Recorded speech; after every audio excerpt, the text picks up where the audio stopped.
Bimbingan Manasik Haji tingkat Kecamatan Sagulung, Kota Batam.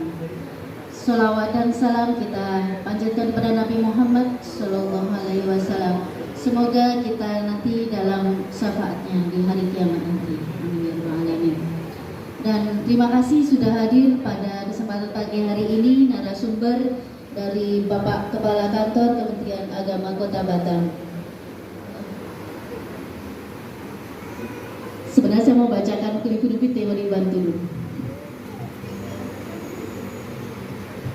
Baik, sebelum Bapak Kepala Kantor menyampaikan materi pada hari ini, akan terlebih dahulu saya bacakan kurikulum vitae atau biodata narasumber pada pagi hari ini. Dan tapi sebelumnya saya bertanya dulu Bapak Ibu, pasti sudah mengenal Bapak Kepala Kantor ya? Masih ya Bapak Ibu ya, tapi akan lebih sayang ya, maka saya perlu sampaikan juga narasumber beliau, mungkin barangkali Bapak Ibu ada yang belum tahu. Nama beliau itu adalah Dr. Haji Zulkarnain SAG MH, NIP 1971 10 10 2002 12 1004, pangkat dan golongan pembina tingkat 1 4B, tempat tanggal lahir Bukit Menas 10 Oktober 1971,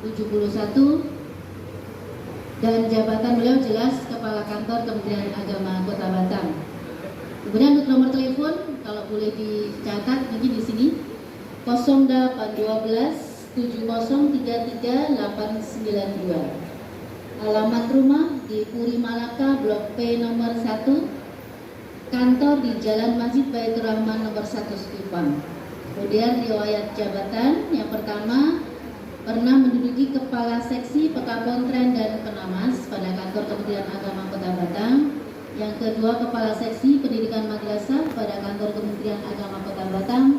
Yang ketiga Kepala Seksi Pendidikan Agama dan Keagamaan Islam pada Kantor Kementerian Agama Kota Batam. Dan yang jabatan terakhir sekarang adalah Kepala Kantor Kementerian Agama Kota Batam. Dan tema yang insya Allah disampaikan pada pagi hari ini yaitu pemantapan bimbingan manasik haji dan umroh serta kemudahan bagi lansia. Dan untuk menyingkat waktu Bapak Ibu semuanya, kami persilakan waktu dan tempat kepada Bapak Kepala Kantor Kementerian Agama Kota Batam. La ilaha illallah wahdahu la syarika lah wa asyhadu anna Muhammadan abduhu wa rasuluhu la nabiyya ba'dah.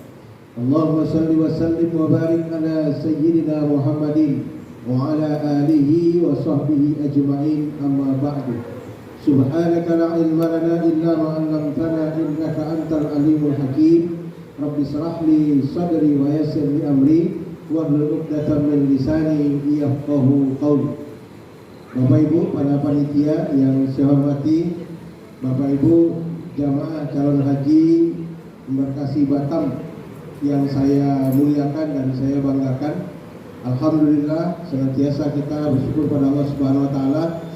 Pada pagi hari ini kembali kita dipertemukan, kembali kita diberikan kesehatan, kekuatan, karena menurut Syekh Mutawalli As-Sa'rawi, al-afiyah itu, kesehatan itu termasuk rezeki a'la, rezeki yang tinggi. Kalau mal itu adna rezeki. Jadi kalau harta itu dasar, itu kebutuhan dasar rezeki, bukan itu tujuan hidup. Kata Muhammad As-Sa'rawi itu, kalau rezeki itu adna, itu paling dasar. Yang kedua, rezeki itu yang a'la itu adalah al-afiyah, kesehatan. Tapi yang afdol ada lagi Pak, ada yang adna, ada yang a'la, ada yang afdol.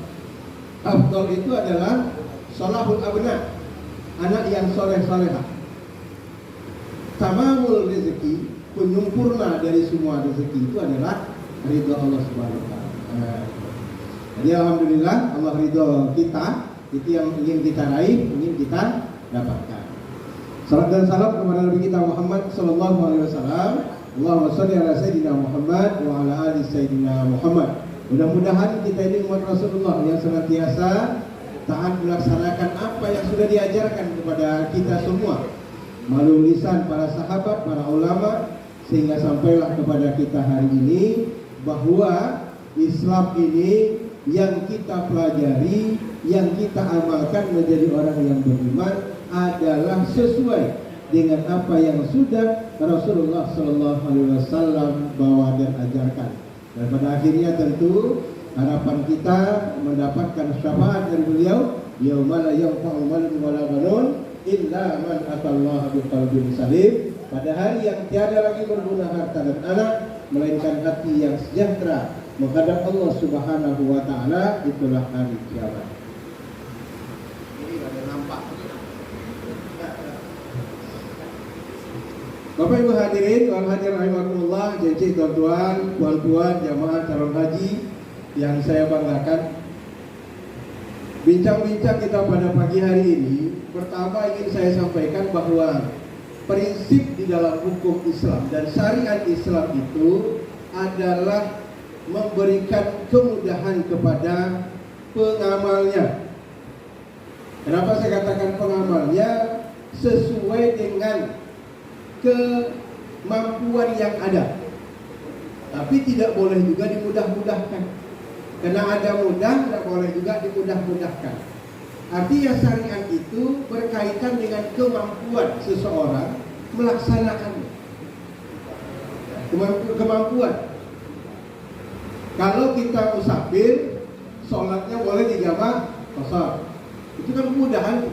Namanya rukhsah dalam istilah Islam, adanya keringanan.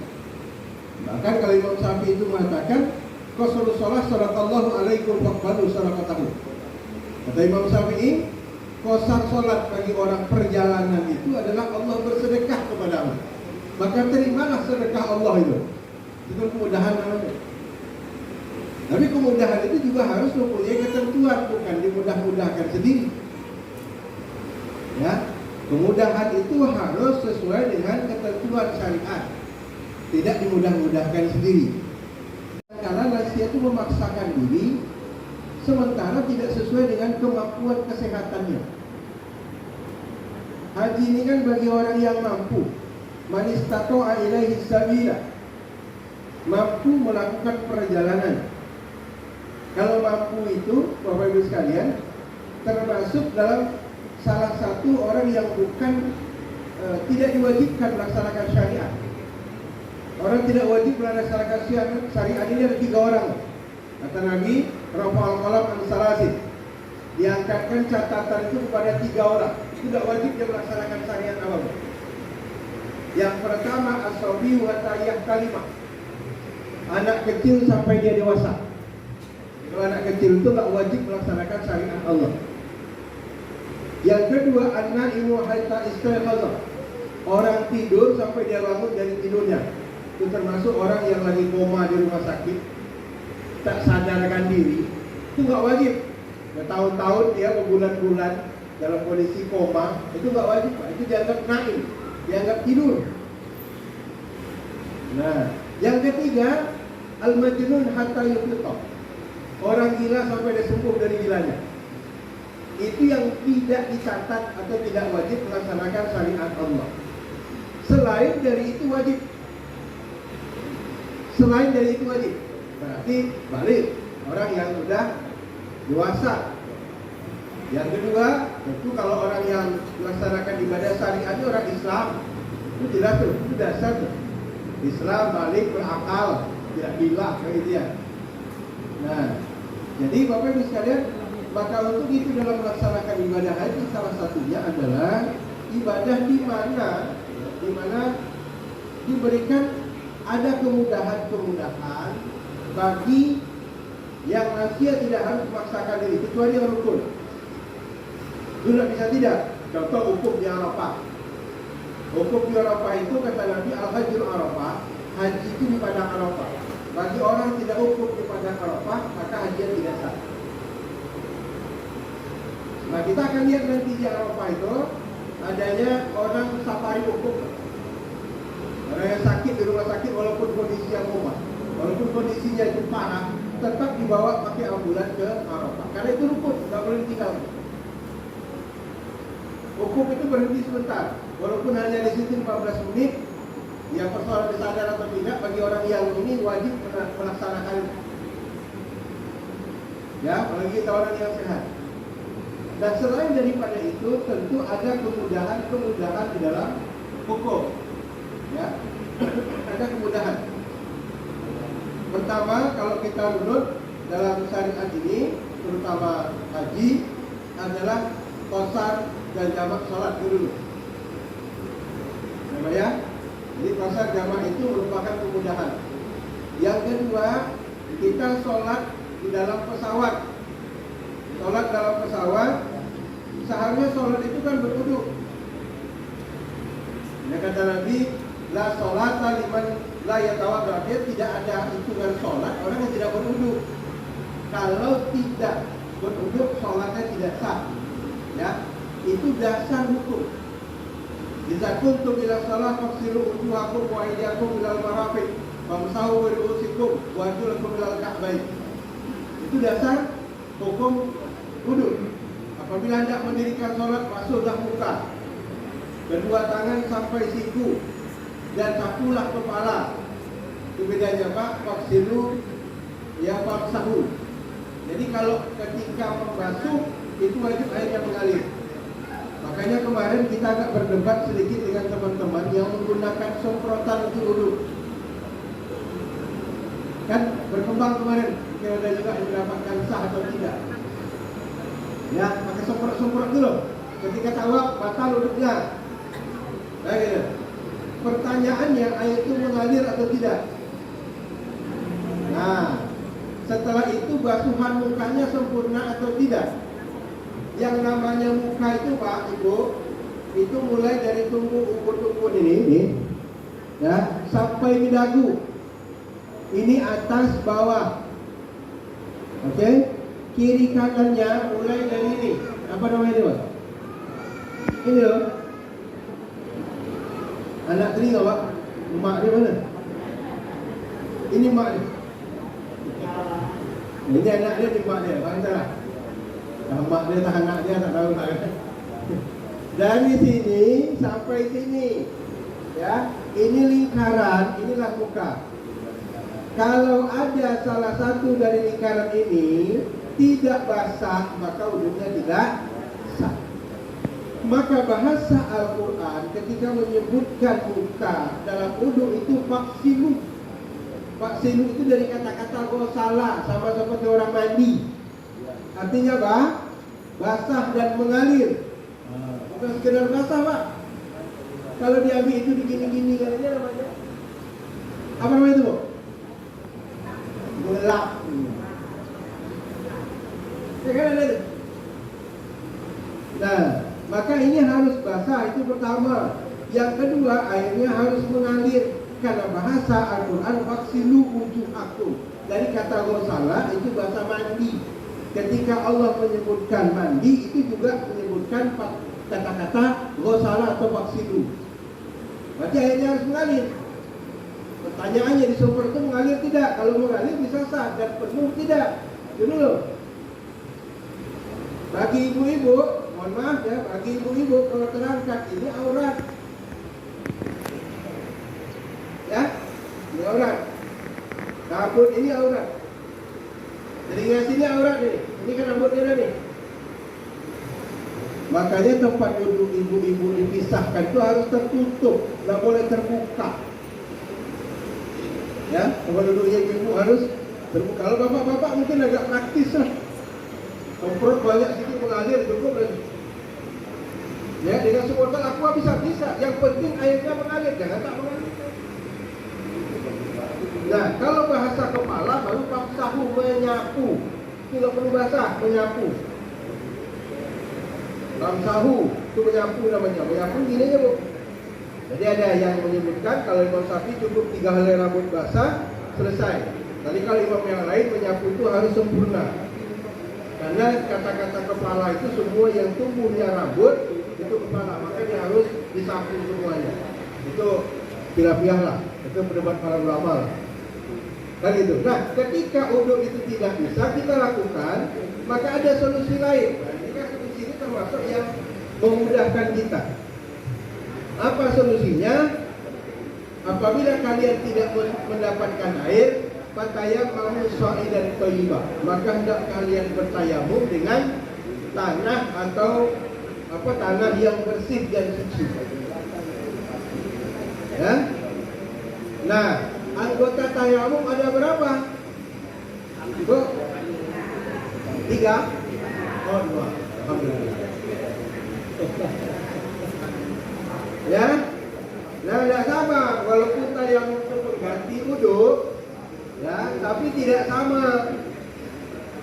Anggotanya cuma ada 2, muka dan tangan. Tangan itu pun masih disoalkan, Pak. Ada yang karena disebutkan situ kalau bahasa tayamum itu ya muka dan tangan minhu gitu. Itu aja di ujungnya tidak ada disebut. Kalau wudu kan ilal marafiq sampai siku. Nah, kalau bahasa tayamum ya famsahu wujuhakum wa aydiyakum minhu. Nah, ujung itu minhu itu apakah sampai ke lengan atau cukup pergelangan saja? Oke, kita bahas. Terus kalian jangan ragu. Ya. Kalau bapak-bapak, laki-laki, silakan sampai siku. Kalau ibu-ibu cukup di pergelangan saja. Oh, kenapa beda? Karena dalam pesawat lengan ibu-ibu itu aurat. Nah, di situ bukan laki ibu aja, laki orang lain juga banyak di situ. Auratnya dijaga. Kenapa pergelangan? Karena ada imam menyebutkan cukup di pergelangan saja. Karena aurat perempuan itu seluruh tubuh kecuali muka dan 2 telapak tangan. Kedua telapak tangan para ulama zahiran wa batinan. Zahiran wa batinan. Artinya yang zahir itu yang pergelangan ini yang boleh nampak. Ya, yang lain tidak boleh. Jadi cukup aja anggota tayamum ibu-ibu itu muka dan pergelangan tangan. Kemarin dari praktekan kali ya, tayamum, tidak perlu saya ulang. Saya ingin menyatakan bahwa hukum itu syariat itu ada solusi ketika ada hal-hal yang memang darurat. Ya, bahasa kaidah fikih itu ad-daruratu tubihul mahzurah. Jadi ketika kondisi darurat itu hal yang tidak boleh bisa menjadi boleh. Jadi ada 2 kaidahnya. Pertama rukhsah, ada keringanan. Termasuk orang yang nanya, kan membatalkan wudu itu bersentuh kulit laki-laki dengan perempuan yang bukan muhrim. Ya, Bu? Yang bukan muhrim ya, Pak? Muhrim itu siapa? Nah, muhrim itu dalam Al-Quran disebutkan hurimat alaikum ummahatukum wa banatukum wa banatul akhi wa banatul ukhti wa ummahatukum minar radha'ah. Itu yang namanya muhrim. Pertama, mak kamu. Mak di atas mak lagi, Pak, nenek. Kalau ada di atasnya buyut di atas lagi, itu muhrim sampai ke atas. Wa banatukum, anak perempuan kamu. Wa banatul akhi, anak perempuan dari saudara laki-lakimu. Wa banatul ukhti, anak perempuan dari saudara perempuanmu. Siapa tuh? Ponakan. Ya. Itu yang wa amatukum, saudara perempuan ayah, saudara perempuan ibu. Berarti kita jatuh ponakan. Nah, itu muhrim. Wa ummahatukum minar radha'ah, dan ibu susuan. Jadi yang muhrim. Selain itu tidak, Pak. Jadi kalau istri bukan muhrim, sudah jadi dan sah dinikahi. Batal wudhunya, batal. Betul. Ya. Karena dia bukan muhrim. Muhrim dalam arti kata saudara. Karena yang tidak membatalkan wudhu itu adalah muhrim saudara. Baik. Nah, gimana ketika dalam tawaf? Mungkin ya kalau kita lihat cara menutup aurat masing-masing negara itu kan beda-beda. Beda-beda. Ya. Ibu-ibunya ada yang pakai selendang aja. Lehernya kelihatan. Kalau orang Somalia itu menutup auratnya mulai dari sini, ini aja di bawah ini kelihatan dari bawah. Jangan ada nutup ini, kelihatan. Dan mereka menganggap kaki itu bukan aurat. Jadi wajar saya bapak-bapak nanti tersentuhlah kaki orang wanita-wanita luar itu ya. Batalkah wudhu kita? Saya katakan tidak, karena itu ada rukhsah, ada keringanan. Karena kita bisa menyatakan bahwa Ketika itu batal, kita akan bolak-balik wudhu itu nggak mungkin. Ya, dalam kondisi tawaf itu nggak mungkin. Tapi sepanjang bisa dijaga, ya silakan dijaga dengan baik. Itu aja. Karena ibu-ibu ya. Nah, maka saya katakan kalau tawaf ibu-ibu itu dan sa'inya tolong memang kita membawa adab dalam beragama. Tidak semua dilondong, tak semua dilanggar, tak semua disingkun, tak semua ini. Jangan seperti biasa. Jadi kalau ada orang yang nyenggol kita, biarkan saja. Ya, apalagi ibu-ibu jaga betul fisiknya, jaga betul badannya. Tidak sembarang dia senggol kemana-mana. Ya, maka ibadah itu butuh adab. Ibadah itu butuh adab. Ya, betul ya. Baik.